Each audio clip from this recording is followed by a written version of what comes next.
Hello and welcome to Fire in the Belly. Today we'll have myself, Mighty Pete, and we're joined by the Maureen O'Shaughnessy. Good afternoon to you. Good afternoon, Pete. Oh, listen, awesome to have you on the show. It's an absolute pleasure. We have common connections as well. So first of all, welcome. Just give us a brief background, Maureen. Where are you calling us from today? I am from the west coast of the United States near Seattle, Washington. Wow. So it's actually morning for you, right? You're Absolutely. First thing in the morning. well, thank you for coming on so early and joining us. So just to give the listeners a bit of feedback and really on Maureen. So Maureen is on a mission to connect the dots between education, belonging, and youth empowerment. She is the founder of the Human-Centered Microschool, LEAD Prep. This learner-focused middle to high school is a national model for microschools, helping students learn from a place of love and personal alignment. Dr. O'Shaughnessy is the author of Creating Microschools for Colorful Mismatched Kids, host of the Education Evolution podcast, and co-founder of the Ed Active Collection. She recently shared innovations ideas on her TEDx talk and on changing my mind to change schools. Disrupting the out-of-date education system, Maureen offers a variety of coaching resources, from running a mastermind for leaders of small schools to consulting with educational innovators and developing accessible for all learning environments. She is a force to help all students thrive and be future ready. Maureen, it's an absolute pleasure to have you on. What an introduction there. I love that. There's so much there. So tell us, who are you? Wow. I am an on fire mother, wife, daughter. I'm also white and privileged, and I know that I need to make sure I'm giving back and making sure that all kids have the same access to an excellent education.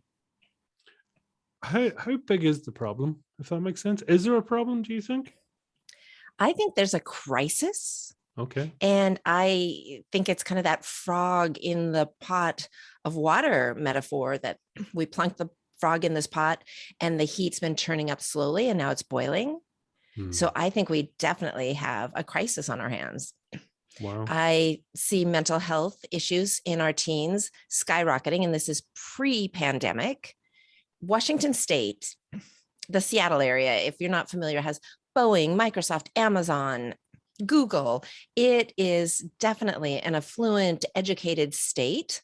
And we have 2 out of 10 kids not graduating from high school, 3 out of 10 if they're a student of color, and even higher if they're a student with special needs. Any business with these statistics, and then add on to that in the high school biannual self-study, 1 in 10 high school kids have said that they've attempted suicide. To me, this is crisis. And Washington State is wonderful. It's not an exception. And in fact, we have so many more resources. My guess is it's more dire in other places. Mental health issues, anxiety, depression, over 50% of students going on to college say that they're on some sort of medication or of some sort of diagnosis. And we just keep plugging along and saying, hey, we have this assembly line system and you have to check off these boxes to move ahead with your life. And it's getting worse. And we need to be focusing on the human, and we need to rethink what we're doing. And that's really hard for institutions to do. Sorry, how do we internet drop there? Sorry about that. So for you, I mean, where does it actually stem from, do you think? I mean, where is it actually? Why? I mean, it's sort of, you think, right, we've never been more connected, right? We've never been theoretically more educated, but yet there's still this whole gap. What's going on? I think that times have changed so quickly, and private industry has said, okay, we're going to compete and we're going to up our game. And because there's been a financial incentive, we have so much advances in technology. The phone I used in high school was connected to a cord on a wall, and now it's the latest gizmo, iPhone 27, that can, do everything but telecommute. So I think that we just don't have the financial incentive to make education different. We don't have a way of saying, hey, we're going to stop the production line and up the game. It's about control. It's about, there's so many people saying, I know what education is. I went to school. I want kids to prove that they know what I knew. And it's like, do we really need kids to be able to spit out this memorization on tests to show that they know something? Or do they have access to that now on their smartphone, an extension of themselves? Do we really, can we evolve? Can we say, how do you use this information? What does it mean? How might you apply it? How might you integrate it? How might you take it apart and reconfigure it? So there's so many people saying it has to stay the way I'm comfortable with and I'm familiar with. And then we're dealing with humans. It's not like it's an experiment where we can, do all this testing. We're dealing, there's so many ethical issues. I think it's complicated. I think people dig their heels in. There's unions, there's policymakers. It's just really complicated. And we're not speaking up for the children who are saying, I'm disconnected. The Gallup poll shows middle school kids, as they go from age 13 to 18, each year becoming more disengaged. And we have all this data and we're not saying, oh my gosh, what are we going to do about it? So we don't have strong advocates for the kids saying this is not satisfactory and we will not subject our kids to this. I think that's super interesting that you separate out what education actually means these days. So, because, for some it is a memorization test, right? It's like how many facts and figures can you memorize, hold in your brain for the next 12, 24 hours, spit it all out on the paper, and therefore you are successful or not, as the case may be. But what is your definition of education? I want kids to have the opportunity to unpack how they learn, to unpack what their interests are. There's a Japanese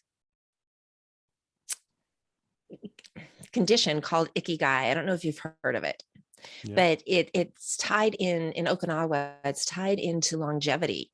And they've studied it and they've repeated this study in Costa Rica. There's a peninsula that also has people that live longer than everybody else.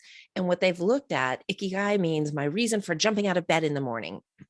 And so they look at, what are you good at?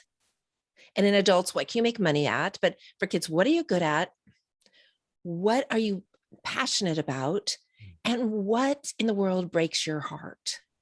And where those three intersect in a Venn diagram is your ikigai. So if I'm good at bringing people together, and what breaks my heart, Maureen's heart, is that kids have this sense of being defeated and they don't have a place when they finish high school. They don't own who they are. They're lost and they're worried and they're anxious and they're depressed, and then when you put it all together, what is in the middle is what fuels people up. So maybe it's environmental issues. Maybe it's stray cats. You don't like that there are so many unspayed cats. Maybe, it could be anything. So maybe it's childhood diseases that have been eradicated in the United States that are still existing in places in Africa.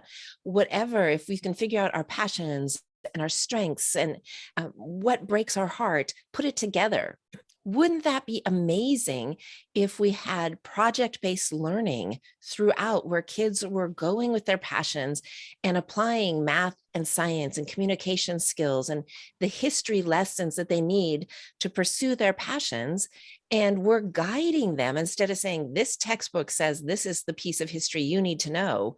So if you're studying chemistry, if I'm really into nutrition and food science, I'm looking at those aspects of chemistry, where if I'm really into disease control and whatnot, maybe I'm looking at more of a biotech than a chemistry perspective.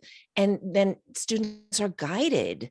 So then we get to focus on what we're good at. And all of us do that as adults. Why we don't let our kids do that? You don't want me doing your engineering or changing the oil in your car or even cooking a fancy dinner for you. Trust me. My daughters are like, smoke alarm went off, mom, dinner must be ready. So seriously, as adults, we pick what we're good at and what we're interested in and pursue that. And we work with others to complement that. So what if we could just be more humane and more real world with our learners instead of saying this canned content from over 100 years ago is what you need to learn in this order? I think we could really unleash kids' passion and purpose. And you've heard of Montessori, I'm sure. Maria Montessori, it's really about kids owning their learning and teachers guiding. Well, Wall Street Journal had an article a handful of years ago about the Montessori mafia. And you have all of these people like Jeff Bezos of Amazon, Silicon Valley CEOs, Julia Childs are all Montessori raised. So when we let kids create and explore and we guide and we help them find their passions and their strengths and how they are meant to show up in the world, we're helping them be future ready to do their job instead of saying you've had one fraction of this and two fractions of social studies and three of foreign language and you've had all these bits and pieces, so you're this well-rounded person that's gone through all these hoops. We spin kids right now. So I just feel like we know better. Sir Kenneth Robinson, TED Talk, the most listened to one, talks about schools kill creativity. Why would we want to kill creativity? Now more than ever, we need kids creating and solving for the jam we've gotten the world in. So to me, it's a no-brainer, but it's a really tough challenge to change any institution, and education is definitely in that situation. I'm curious there. I mean, kids probably don't necessarily consciously know what they want to do, right? I mean, they're, Right. they could be anything. However, is it on the basis that they lean towards a certain practice or a certain interest, right? So we're asking them almost on a subconscious level, to trigger their interest or trigger what they just naturally lean toward, right? Have I got the right end of the stick there? That's definitely a piece of it. And then in an ideal world, everything is the classroom. And we've seen that with the pandemic, that we don't need specific four walls and a specific textbook. We've done it without that this past year and a half. So if the whole world is our classroom, what if we have kids out? There are unschooling settings. There are travel around the world on a boat settings. There are so many ways that we can learn. What if we bring the kids out into the world and the world into the classroom? And then maybe I know I kind of like outdoors, but I never knew I could be a landscape engineer or a forest ranger. So if we just keep exposing kids to all kinds of careers and opportunities, and we're doing some aptitude tests and we're doing a process of elimination. My daughter got a vet assistant certificate, and then her last part was working in a vet office. And this animal lover hated working in a vet office. It really upset her. The animals came in suffering. They were scared. And she's like, yeah, that's not where I want to work. And so, she knew she'd loved animals. She'd done different things with animals her whole life. We need to give them a chance to try themselves in different settings, say, not this. Oh, okay, now I've known I don't want a cubicle, or, hey, I need more structure in my day. But that's how we all learn. And for some reason, we think talking at and memorization is how kids learn, when it's not how you and I learn. So we're not really analyzing what we're doing to kids and the results. Or if we are, we're just kind of wringing our hands and saying, oh, bummer, we can't really do much about it. Is there an answer yet? Because I'm assuming one of the blocks to this type of education, this sort of project-based learning, as you talked about, I'm assuming some of the, is it down to creativity? Is it down to teaching styles? Is it the fact that it's slightly intangible? So we can't sort of say they passed or they failed because we don't really know what the metric was in the first place. What's the reason that we just haven't switched to that type of learning? I think, Pete, you've nailed a bunch of the pieces of it. It's definitely less quantifiable. Hmm. Because when you're working on a process and design thinking is a big part of it, it's not as measurable. Pencil and paper tests, it used to be you could run them through, the kids could bubble in a Scantron sheet and you could run it through a machine and it'd be automatically corrected. And isn't that convenient? But that doesn't really show much besides memorization, and that's lower level thinking. So part of it is teacher training, and there are so many tools out there that can help make the shift. The Buck Institute has all this project-based learning and projects and training. Flipped learning has done a lot to move education forward. It takes the concept of teachers lecturing all class period and sending kids home to do homework and flips it. And the teachers prepare a little, they have to get really concise and make a little lecture and send it home a video in advance. And that's the homework. And then kids unpack the learning at school. But that takes teachers being disciplined and saying, I have to be concise. I can't ramble on and on about my favorite World War II topic or whatever. And then I have to plan these activities, and I have to be willing to shift from being that sage on the stage to a guide on the side. And that takes, it's hard. It's much easier to say, hey, we're going through this textbook, we're going through this lesson, we're going through this file this is what I always do the third week of school. This is the novel we always study. This is the film we always watch. It's a lot harder to let kids be in more control. It's messier, it's noisier, it is less objective. And then we have policymakers and business leaders saying, got to make sure the kids are learning. And the only way I know to do that is something quantifiable, which means a memorization test. So we get kids that get pretty darn good at tests in school and aren't good at life, aren't good at interacting with each other, aren't good at knowing who they are, how they function, what they need. And then we send them off and say, let's do 4 more years of this and incur student loan debt. And then let's have you go out and do a job to pay that debt back, whether you like the job or not. And we go, goodness, why is this generation floundering and why aren't they happier? I wonder. Tell me, how did you get into this? How did this happen? I mean, this is not something you just sort of fall backwards into. Maybe an interest, right? So that give us a bit of the background. I think there are a couple factors that kind of percolated. So one, I have 3 older brothers, and I was always fiercely determined to keep up with them. So I think I'm always, what's out there? What can I be doing? How can I? So early days, before I was even in school, I got busted one time because I hopped in the back of the station wagon because the boys were going somewhere with mom and I didn't want to miss out. And turned out they were just going to a doctor's appointment, a checkup for fall sports or school or something. But boy, I was missing, and I was like 4 years old, and that was not cool. But it's like, I don't want to miss out. And I know, as much as I work on being Zen-like, that I definitely still have some of that FOMO going on. I don't want to miss out. What's out there? How can we do more? And I know that sometimes fuels me. Another piece, from keeping up with my brothers, I was like reading early. Mom had a little star chart in the summers and really wanted the boys to stop running around and do some reading. And so I would like read books like crazy from the library and have my stars going all the way off the chart. So I got to school and was way ahead. And I had an amazing 2nd grade teacher who was so wise. She knows that when kids are ahead, they can either get disengaged or they can be troublemakers. And I knew how to hold my own with my brothers, so I could definitely be this kind of instigator behind the scenes. And she sent me down to the resource room to help other kids learn to read. And I love books, loved reading. And it was such a joy to help others.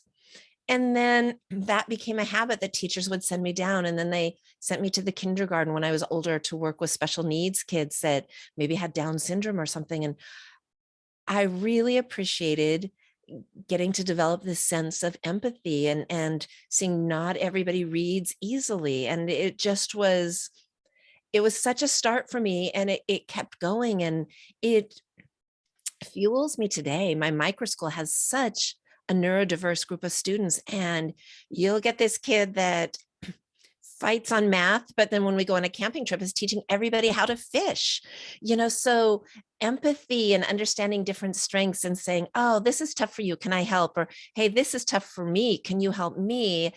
It's such a nice trait to get to develop, but it's not something that's on teachers' student learning objective list per se. So it takes that amazing teacher that goes above and beyond to create those opportunities.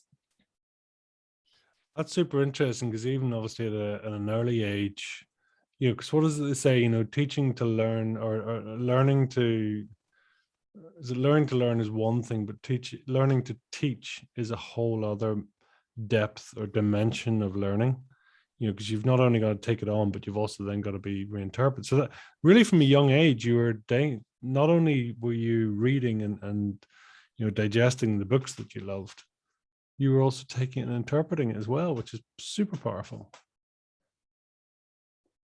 And I see that it's like, we'll help a student with a math problem. It's like, yeah, I still don't get it. And then a classmate will say, hey, try this. And it's like, boom, so it's nice to have different perspectives and different ways of explaining it. And we do a lot of cross age, and we work quarterly with an Alzheimer's community, and our kids go and do art or cooking with them. And when they teach something, it totally reinforces it for them. And it also gives them this confidence, I can give back. So multi-age or cross-age or cross-generational activities benefit everybody, not just the younger person who might be learning. So absolutely, when we teach, we're integrating it more fully ourselves.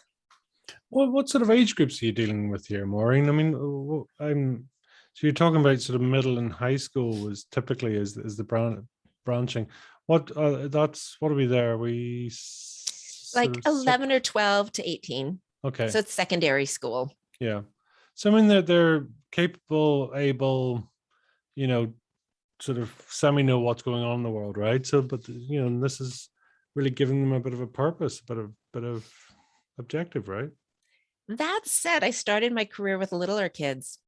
I was in primary, and they have a lot that they can do too. So we shouldn't underestimate them. I was going to say, what is there a particularly ideal time to start, or to be able to actually sort of be able to their sort of level of creativity?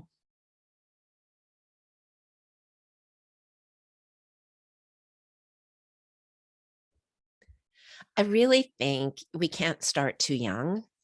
Okay. So if we give kids the blocks, the puzzle, the Play-Doh, the more we can give them to explore different media and textures, the mud puddles, the sandboxes, that there are primary schools and preschools that have like water tables and sand tables and dress up centers. And the more we can let kids be super creative, the better. When I taught kindergarten, which is 5-year-olds, I always had a parent volunteer in the class, and she would run an art station, whether an art science. So it might be planting seeds in dirt. It might be blowing bubbles into a tub of water, painted water, and then they'd set their paper on top of it, make bubble art, but just all kinds of things to expose the kids. And we can't, as teachers, do all of this with 30 kids in our class, but we can sure enlist others. Or I had high school aides that would come across the campus and work with my kindergarten students with me. So we have to get creative to add these enrichment activities, but there are resources so that all ages of kids can be just really creating, exploring, and then they start to know their inclinations. I like to build, I like to draw. It comes out pretty darn early. And then it's, how can we foster this? Yeah, it's I think it's a super way of doing it, isn't it? It's allowing them to blossom right naturally, letting them come out in their own space. Do you how was your education? Do you remember in terms of that sort of early creativity and then through middle school? It was pretty traditional. I got to work ahead in some subjects, but like the last year of primary is 5th grade in my where I grew up. I did 5th and 6th grade math with a friend, and then we moved to the secondary, to the middle school, and I had to redo 6th grade math. So it was like such a downer, that we couldn't keep on, that happened. But there were plays that we could be in. The music teacher would let us in early. It was cold where I grew up, and it was snow in the wintertime. And we could come in early and sing around the piano. There were song flutes, and we were learning to read music, a lot of PE. So we're a college town. So we had tons of student teachers doing their practice experiences that could help enrich things. And the college right there. So we could go to plays and go see things happening at the university. So it was pretty traditional, but there was room to do extras. And there were after school activities and clubs and Girl Scouts and Campfire Girls and ballet and stuff. So again, that's me being privileged, me having college graduate parents that read to me all the time, that signed me up for music lessons and dance lessons. And so I really like it when schools can make that happen and have before and after care. And it's not up to having parents that have the means or have the interest. I think it's something we want to expose all kids to. Is it something that your brothers, were you brothers of that ilk as well? Or do you think, are you all separate, different thinkers? We're all really different. I have one brother that turboed ahead and did an engineering degree. And then on the side, while he was an engineer, did a CPA degree and passed the whole exam in one fell swoop. So he's probably the smart cookie of the family.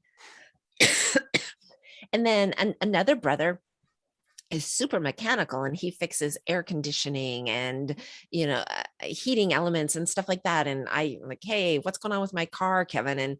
And so different kinds of smarts in each one of us in our family. It's so good, isn't it, to be of the same genetic pool per se, but completely different at the same time. Right. And that's that, and I suppose that just summarizes nicely in terms of just allowing everyone to be what they be. It's same with kids, same with anything. It's like we're all celebrate your uniqueness, and why not? That's what it's all about. Get it out there.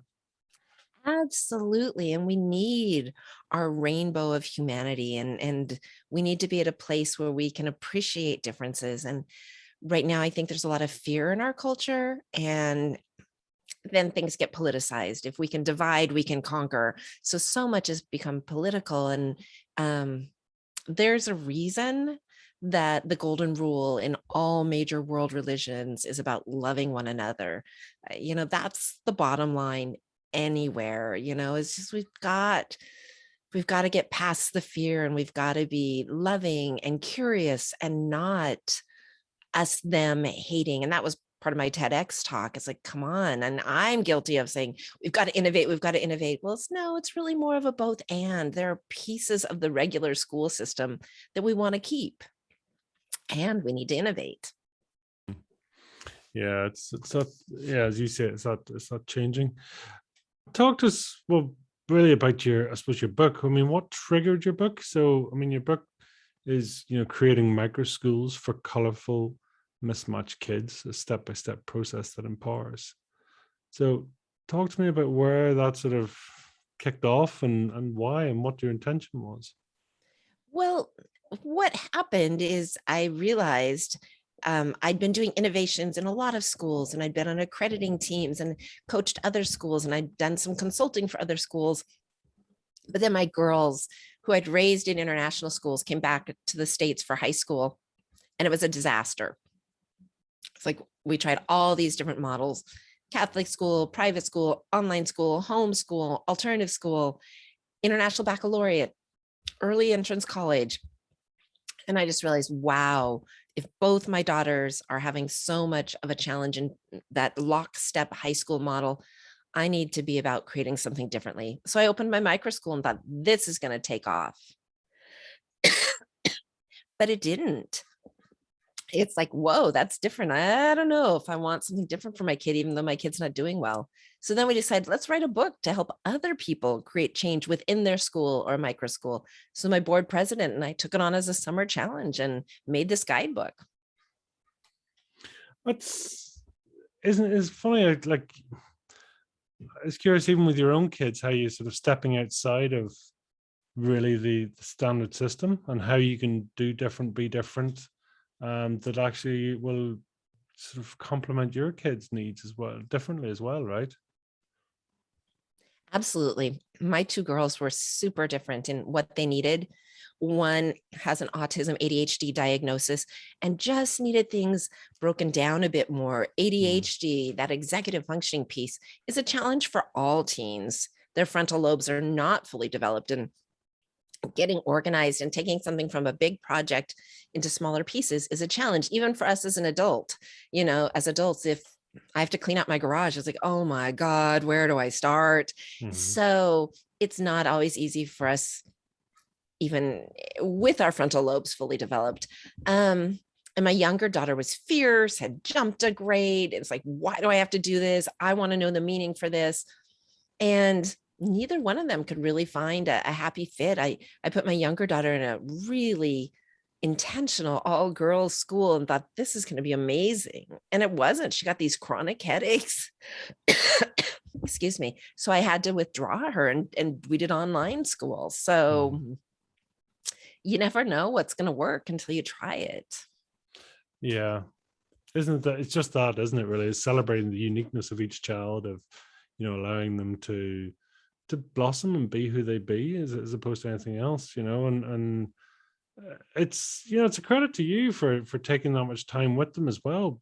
I know, listen, it's what parents do, but so many people would have faith in the system, whereas at least you need to question the system, or at least come up with something different, right?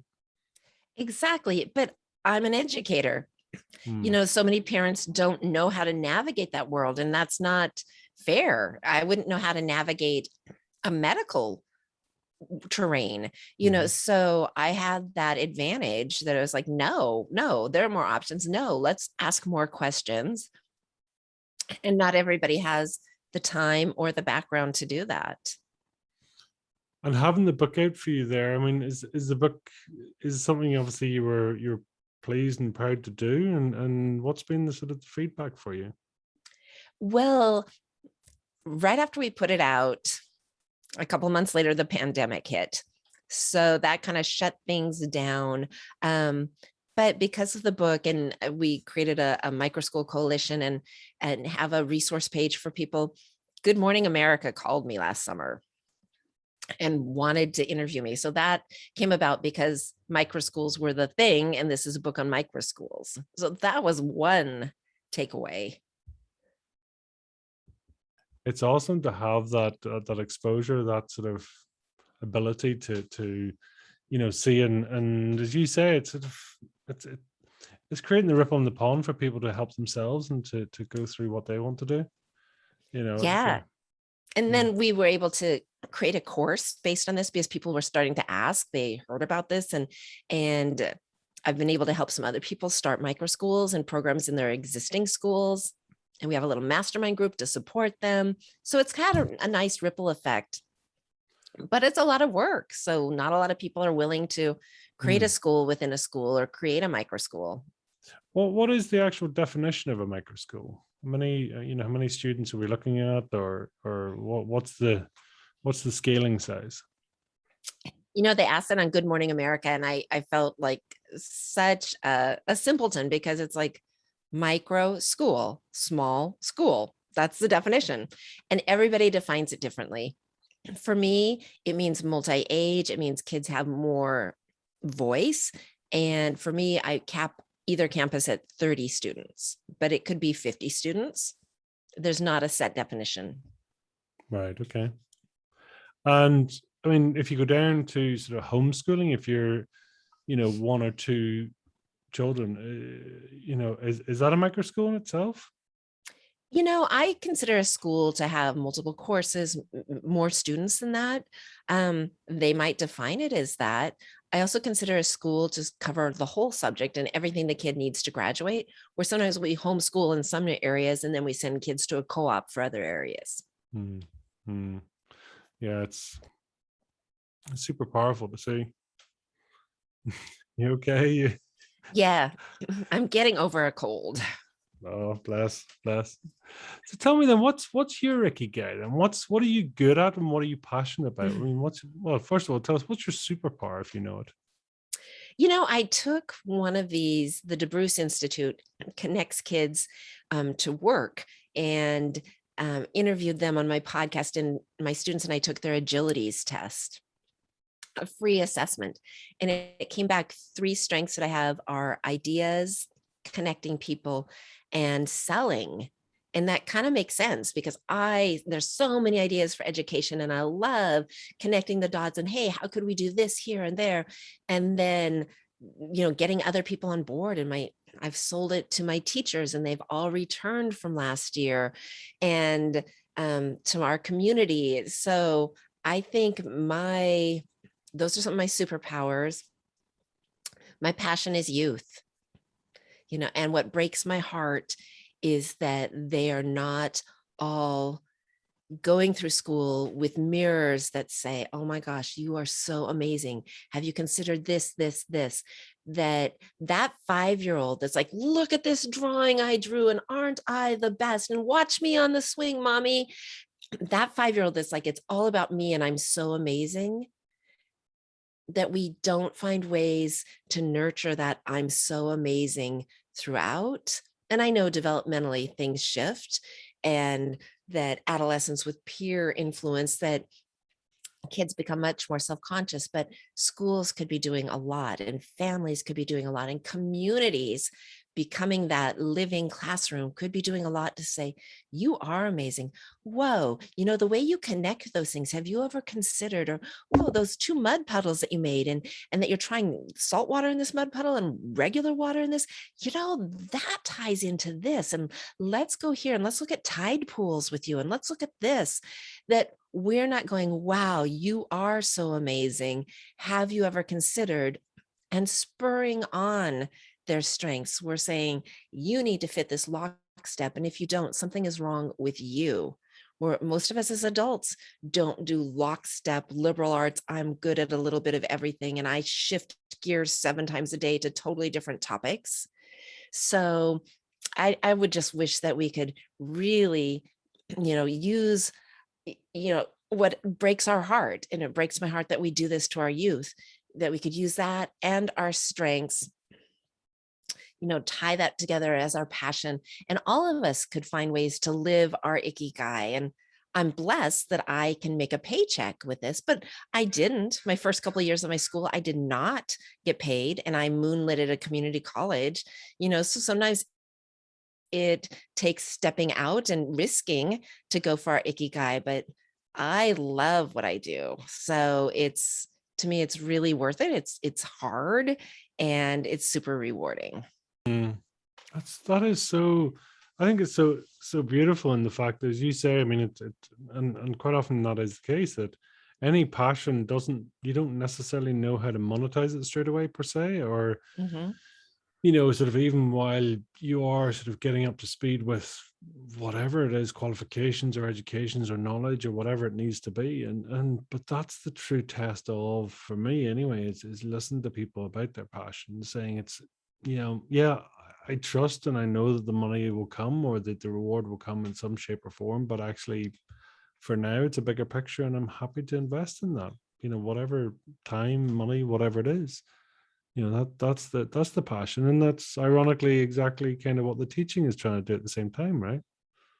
Absolutely. And this isn't like, oh golly, wouldn't that be nice? When we really empower our kids or get out of their ways, we get the Gretas, the Malalas, we get youth activists that are lighting our world on fire. So when we really do connect kids with their passion, they're out there changing the world. And boy, our world could use some passion and use some new perspectives and use some equity. And the younger voices today have a lot we can learn from. I mean, just gender, it is super hard for my generation. I have girls in their 20s. As my students say, yes, these are my preferred pronouns, and then it shifts, and this is the name I want to be. I mentally have to really shift. And it was a mental shift for me after being beat over the head for decades, that singular and plural have to match. So one human being has to be a he, she, not a they. You can't say they is going to the store. It's like, I mean, my brain just made it so hard. And I really am working on this. But our students are like, yeah, no, this kid is going by this name, these pronouns, make it happen, done. They're so nimble. They're so nimble on technology. I'll ask my daughter, I can't make this work. What's going wrong? And it's not that she has the answer. She just gets on and does a search and like, oh, here it says, try this. They're so nimble. We have so much we can be learning from them. And they're pretty darn gracious when they feel like it's mutual. They're super forgiving, because to misgender a student can be really hurtful. That's their identity.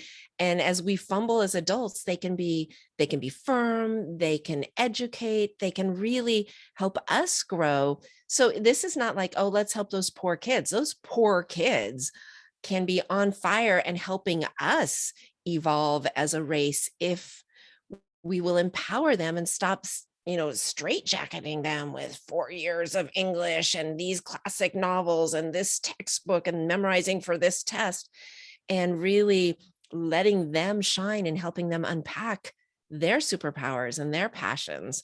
So it's totally a win-win, but it's hard work, and it means institutional change, and our institutions kind of like trudging on the way they always have. What do you know, or have you any thoughts or hypothesis in what the turning duration in this is? Is this multi-generational, that actually, today you're teaching it and it will take those kids to actually grow up and to be teaching for this change to happen? And are we heading in the right way, do you think? That's such a tricky question in our institutions, because we're looking at institutional inequities in other institutions right now too, which is long overdue. I think more options are coming available. It used to be regular school, maybe alternative school or private school or parochial school, or a GED, a high school equivalent. And there are charter schools, there are online schools. There's much more of a homeschool movement. There's unschools, more micro schools, more school within schools, choice schools where you can lottery to get into a public school that has a different focus on it. So I think we have more choices. I would love just to see it explode, because we also have a lot of traditional and a lot of the state testing. We have an outdated university setting that my first board chair was from the Netherlands and worked at Microsoft, and said, I love startups. I will totally help you. Plus, I see things differently. When I went to university, we high school seniors chose our university based on how cool was it? What were they doing? And if we didn't choose your college wouldn't get funded. Where in the United States, professors get tenure and they're there forever, and kids get selected into the college. What if we flipped it and kids picked colleges that they thought were good, and you didn't get to rest on your laurels? There's so many pieces of the system that keep us kind of stuck. But there are other places. There's a P-Tech movement where business is teaming up with community college and making it like a 14-year-old to 20-year-old program, and you end up with a 2-year college degree in project-based learning your whole way through high school and into college. I just got to interview Stanley Litto, and he had been an IBM vice president for a number of years, and he's an innovator and a university professor now, as a retired career, and making things happen. So I see these pockets of hope, but we're working in isolation, we're working in silos, and we're not changing the big institutions. So it's not happening fast enough. I can't tell you, Pete, when the tipping point is going to happen, but it's long overdue, and our kids are hurting. So it can't happen fast enough that schools become learner driven and they have much more of a choice and passion and purpose, and all kinds of alternatives are out there where kids are treated as humans and where we're interacting as humans. Yeah, it's always intriguing, isn't it? That, yeah, things do take time, and it takes Yeah. change, it takes that activity, it takes that sort of the want to. But, and it's fascinating. I mean, do you think, I mean, does industry have a duty to get more involved in education, do you think? I mean, should the two come closer together, that that industry per se, and you talked about in your, obviously your location there, that you're surrounded by some large corporations, large big names. I mean, should they be stepping into the educational field and giving insights, do you think? Absolutely. And we see that at PTech, that they mentor and kids have internships in high school. We see that in schools that can big picture learning, kids get to intern in high school. The mentor, the intern, that come be a guest speaker. I think that we all have a responsibility. We need that village raising our kids. And it's not enough just to fund a project. We need adults to be mentoring. And then those are the ones that can say, oh my gosh, I was just like you as a kid. And yeah, you like this computer code? Well, hey, check this out. Or, whoa, you're really into environment. Hey, did you know about? So we really need those mentors. Or you're super great at running. Have you ever considered doing some of these things? And physical fitness wise. So yeah, I think there's definitely a need, and we all should be raising our kids. I think it's pretty tragic that we send them off to school and say, make this happen. And that is probably quite common, right? Sort of, I know with our own kids here, the teachers and the schools that say, listen, education really starts at home. It's just formalized in the school. But how many people out there kind of pack them up on the bus or take them to school and go learn and let me know what you've learned today and come back, right? Yeah, and it's not that hard. I love watching my teachers have a lot of say in what they present to the students and what kinds of projects they lead.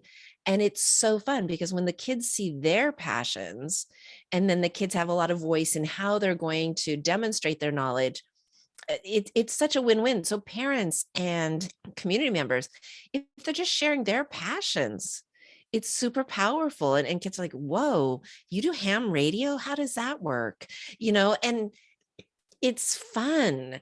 It just, I mean, boys and girls clubs, there are a lot of models out there where there is that mentoring, and our kids mentor each other. We have some middle school boys teaching other kids how to knit right now. It's like, mentoring is super rewarding, and it's just showing up as you are. And most of us have some hobbies and have some interests, and connecting on that level. It's just being human.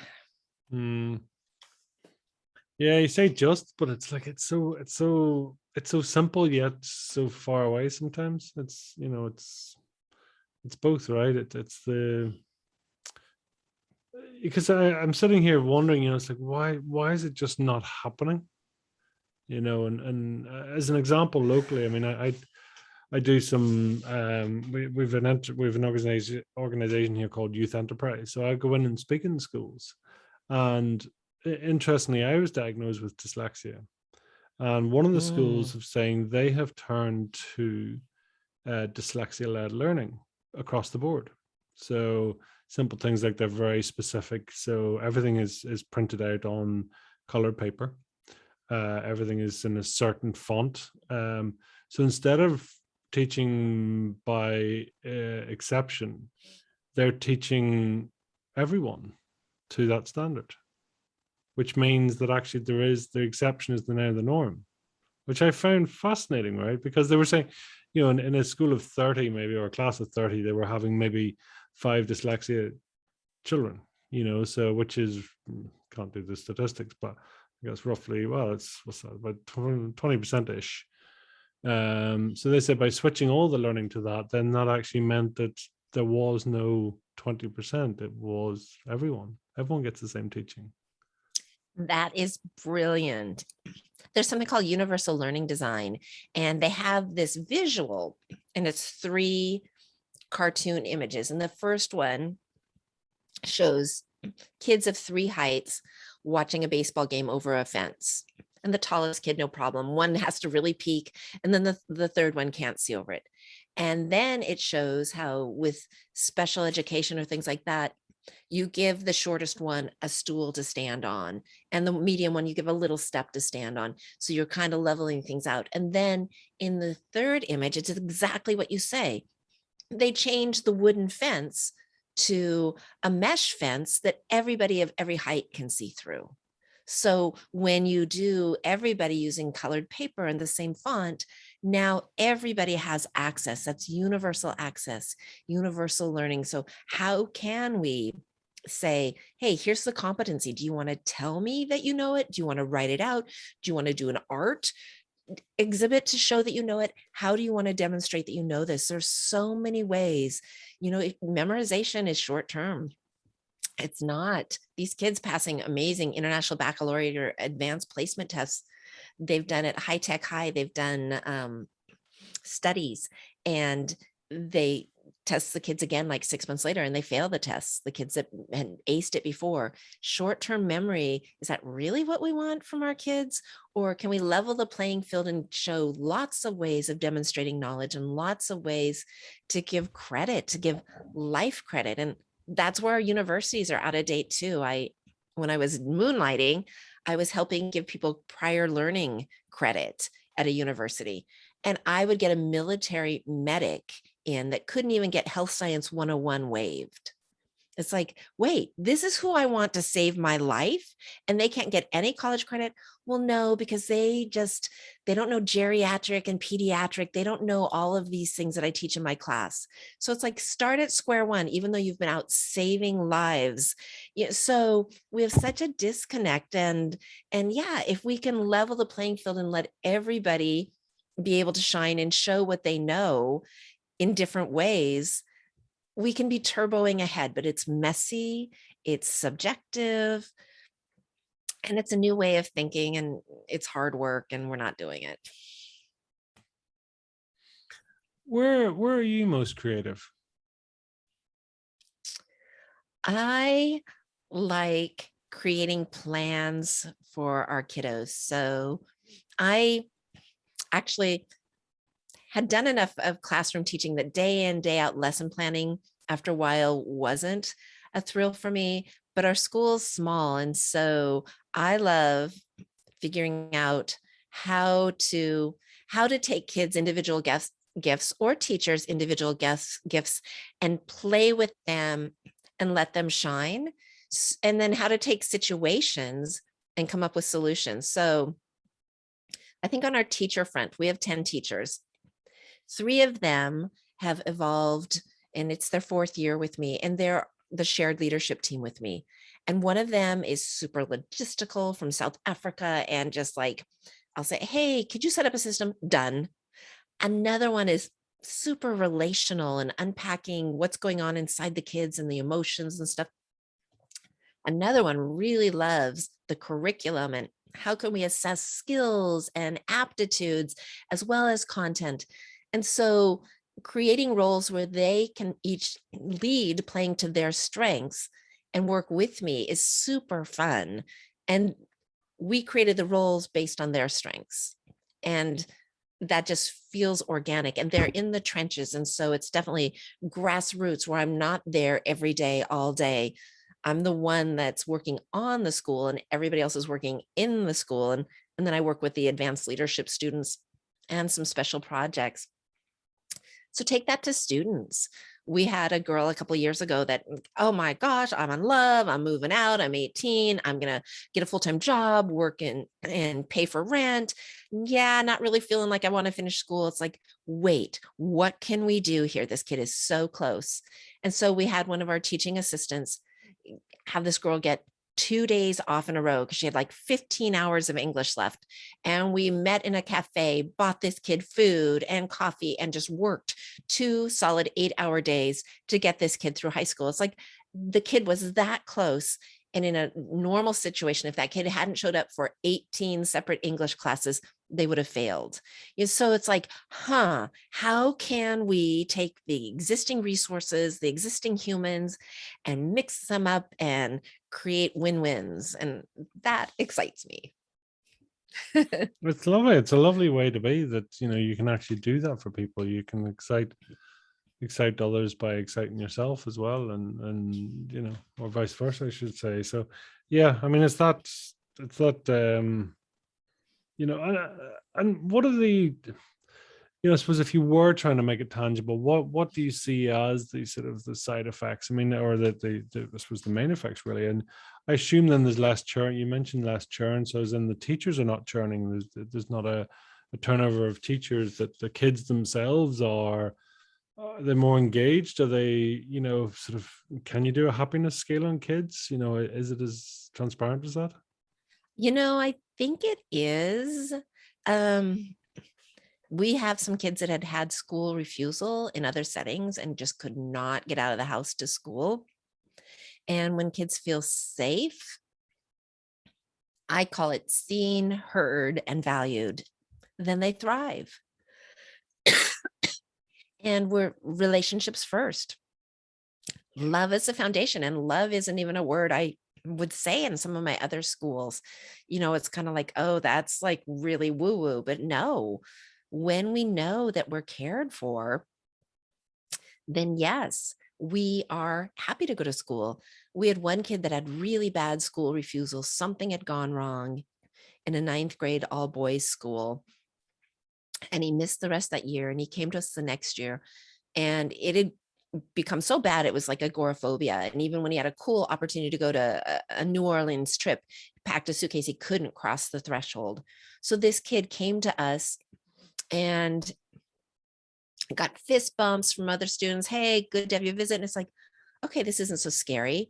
And slowly he started to come. And then after any long holiday weekend or a winter break, he'd miss school. The fear would come back. And kids would call and say, hey, man, just come to school for lunch today. And we would use this positive peer influence to pull him back in after long breaks. And we'd call the mom or call the uncle. And, you know, but when they know they're safe, they know they're valued, and know that it's not going to be like, where were you? But it's going to be, and he said this in his graduation speech. He said, it's not people, when I come back, they don't say, where were you? They say, how are you? You know, that made all the difference. When he said that, I was like, oh my gosh. So yeah, I think we all want to be valued. We all want people to miss us. We want it to matter that we show up. And this relationship piece is super important anywhere in any job. And I think, Pete, this is probably my last rant. I know I've been letting loose with a lot of rants, but hate crimes are at an all-time high. Serial killings are at an all-time high. The division in the United States, the us, them, vaccinations have become polarized and politicized, and there's just, social media is spewing. It's a place to spew so much judgment, and there's so many camps. The opposite of all of this is love. But how do we get to love? A lot of times people say there isn't hate, there's only fear. And I kind of buy that, because when I'm not afraid, I mean, Dalai Lama, oh my gosh, you know, he's in his zone and there's no fear because he's so full of love. And there are problems in Tibet, there are problems.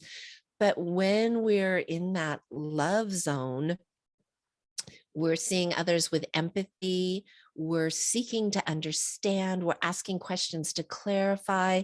We don't feel like we have to defend our own points. The problem is, where are kids getting practice with this? You know, we're not naturally empathetic. We're naturally, what's in it for me? You know, I want the biggest piece of cake. I want to talk first. You know, we slowly train kids on this, but after elementary school, they get shuffled from, you know, one teacher to another, and a teacher has, 5 groups of 50 kids and content to get through, that we're not creating community, we're not working on relationships. When we have project-based learning and longer chunks of time and mentors, when we get to relationships and community, we get to build empathy. We get to stop and say, ouch, that hurt, or oops, I don't think I got that right. We get to work on these human skills. And the business is saying this, you're not sending us work-ready people. They don't have the work ethic. They don't have the connections. They're not saying your students can't memorize well enough. They're saying they're not work ready. Well, why would they know how to interact with colleagues and how to self-advocate and say, I don't understand this, and how to self-initiate if we just spoon feed them? You have to write 500 words. Your margins have to be this big. It has to be in this font. When have we ever had them think? When have we ever had them do the designing and the iteration and redos? It's not a redo. You get an F on the paper and move on to the next class. So we're not taking time to build the human. And if we want a kinder world, if we want work ready, we have to see the human. We have to hear the human. We have to have time to value the human. And that can't be if we're busy preparing for tests that these kids have to pass to graduate. So to me, love and interpersonal skills and all of the social emotional that goes with that. What am I feeling? How do I express that appropriately? How do I regulate what I'm feeling? How do I take breaths and get mindful? These important life skills don't fall neatly into an ongoing way of helping evolve our humans. So to me, that is just a crime, and it's resulting in these screen addicted kids getting their dopamine hits from how many likes they got or from their video games, going out and not seeing others as humans and being more easily hurting others because they don't even see when I have this machine gun and I'm shooting, I'm just in pain and nobody's seen my pain, and I don't see the humanity in others. So we have a crisis on so many levels, and the statistics are telling us that. And more math, English, social science in isolation that is memorized is not going to raise the humans we need to solve these problems. So last rant, I promise, Pete, we need love, we need humane, we need kids to get to practice being humans in our schools. Wow, it's so true. I mean, it is all about the love, it's all about that sharing. And as you're speaking there, it sort of it reminds me, that there's a saying and sort of come about, and I can't remember actually who said it and where it originated from, but it's like, how many people are living the past in the current, yet when we could be listening, we could be living the future today, and it's that visualization technique. It's that goals. It's setting it in today, as opposed to, as you say, where were you, as opposed to how are you. I love that differentiation between the two, and teaching that way as well, as saying, rather than what did you score in your test, as opposed to what are you creating, what could you create.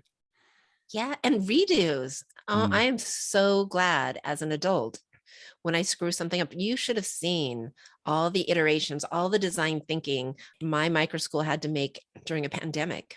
Last fall, it was like, we're going to be outdoors in the parking lot. And it's like, whoa, the Wi-Fi isn't strong enough to support this. Oh my gosh, they have construction going on next door. We can't hear. Oh, now there's the fires and the air quality isn't good enough. We kept iterating and adjusting to serve kids as fully as possible. And then it's indoors, half the kids spread out, 6 feet apart, masks on. And we got to keep iterating to serve kids. Why shouldn't a kid get to have an assessment and then get to keep working on something to master it, instead of what is like a summative assessment? At the end of the semester, I give you a score and then I don't see you again because you're done with my class. So it doesn't guide you to improve. It just labels how well you did. It's not informing you. The environment informed us, and we had to keep iterating to find out how we could best serve our students in a pandemic. Why wouldn't we want kids to keep iterating and keep evolving instead of one and done? We get redos as adults all the time, and we work on that with kids. Like, whoa, can we rewind this and have this conversation again? That didn't feel good. we work on giving them redos, and it would be nice if our school system could allow that as well. No, absolutely. Where do you see this going? What's next on the agenda for you? I really want to help more schools. I think it's really hard to start from scratch and fund your own micro school. This is the third micro school I've opened, but and the fourth I've worked in, because I actually worked in one in the Philippines as a part of my job in the main campus. But schools can have schools within schools, and I got to do that as a young teacher. I got to get some other teachers together, and we had tons of portables. We were overcrowded, and we created a school within a school. And I like helping other schools create smaller programs within. I've served on a lot of accreditation teams. I like going in and helping them assess, here's your mission. Where are you going? What's working? What would you like to be doing better? And help them set a plan so they can set their future goals. We have near us, near Seattle, a school district that has choice schools. And these are small schools. Often I'm sharing a building with a larger school, and it has a focus on environment or on Latin or on project-based. These lottery schools have waiting lists of hundreds every year. What if, and I would love to help this, what if I could join schools and say, what are your passions? What's going on in your school? How might we create a school within a school that could do things differently and know kids better, and wrap around teachers where the teachers are with them, maybe for second, third, fourth grade, a chunk of time, or for the 3 years of middle school English. So it's an evolution, and it's more relational, it's thematic, maybe it's STEM-based, project-based, environmental, outdoor. What are your gifts, and how can we use these to create a school within your school? And how can we do this differently? In the 90s, I did a doctoral dissertation on innovators. There's so much resistance to innovation. We get scared, we get threatened. What if we bring in some people that don't want to innovate at your school, and we set this common goal? And there's this whole model where you can look at polarities. I want to keep what there is. I want to do what, is innovative. We all want kids to thrive. What are some good things of both parts of the model? What are some worrisome things about both? How can we move forward together and agree? And you can keep doing this, and I can do that. We can check on each other. We can support each other. We can address fears. So it's not an us, them. It's both, and it's collaborative.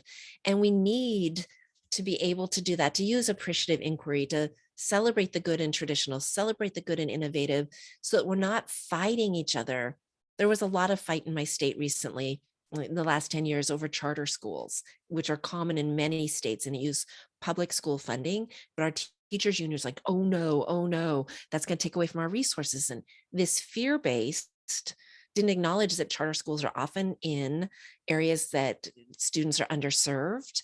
They run a longer school year. They help kids get caught up academically.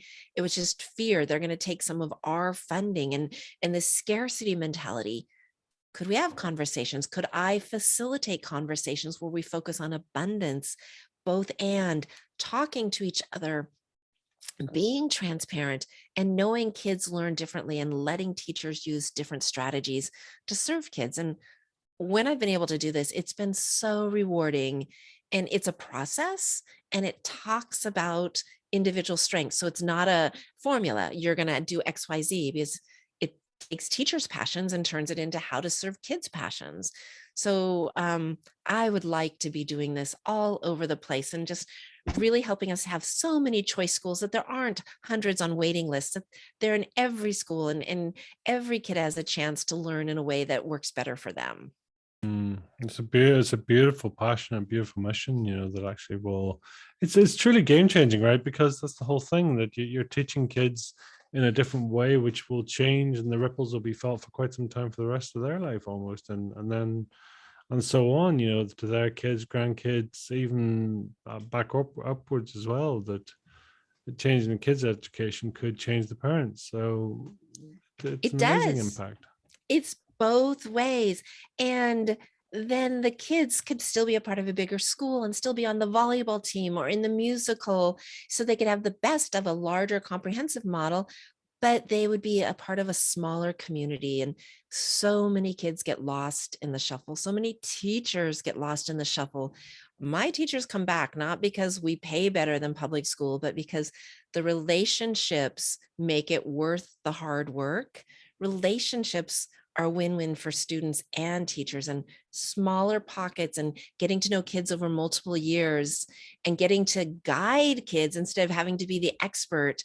It is so mutual and so beautiful. So it's truly a win-win, and it can change our parents and our future generations. And it puts the emphasis on relationship and humans and love and strengths. It's definitely shifting the paradigm away from content and assembly line.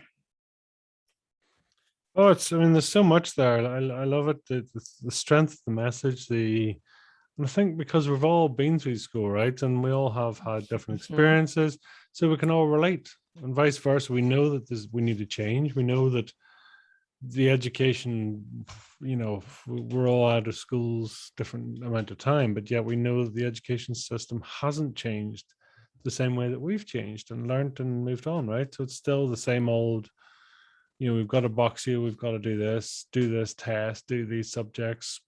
You may or may not need them, but that's just what we do, right? Because we don't know any better, so that's what we just keep doing. And it's and it doesn't matter if you already know this. It doesn't matter that you can test out at the beginning. We are going to go through this whole. It doesn't matter that you might want to do it a different way. This is the one size must fit all that we never have again after high school. You can only hope, I suppose, to have that level of confidence is probably the right word, maybe, just to be able to sit back and say, yeah, we might not be able to sort of shoehorn everyone into certain categories or grades or whatever, but that's okay too. It's just down to their judgment. So yeah, it's retrospectively or sort of almost from the sidelines to see what's going to be the most effective to implement, what's possible. But yeah and truly, I really hope the community becomes more engaged, because there are magical stories where kids years later say, wow, this person influenced me so much. This person saw something in me. And it's usually that coach or that employer. Sometimes it's that classroom teacher. But when we get that, it doesn't always take a lot. It can transform, it can totally change the trajectory for a student. So I really look forward to education being without the walls and having so many more influences. We have amazing resources in our communities. We have amazing retired people, college kids. There's so many people that could be influencing our learners, and just hoping that we don't go back to the four walls as the pandemic someday ends, that we think broader. Yeah, it's too good an opportunity to miss this, so I can understand why it's been such a momentous time for you guys to actually put it in place. When everyone is standing up, or everyone is sort of taking time out, then why not? So yeah, it does make all the difference. Tell me, if you were then trying to describe your fire in the belly in one or two words, what would they be, Maureen?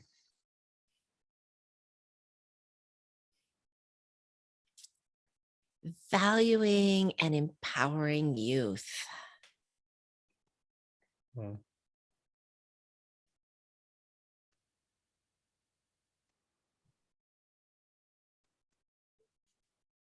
it's three, maybe four words, but we'll let you away with it. I love it. I love it. Tell us, where can people reach out? Where can people get a copy of your book, find out more, listen to your podcast? Give us a shout out there. I think the easiest is educationevolution.org. That's where the podcast, and you can contact me for a free 15-minute chat. And it links pretty much to everything else. And I'm on LinkedIn too. So yeah, I'm out there. Oh, brilliant. And is there a final message you'd like to leave with our listeners today?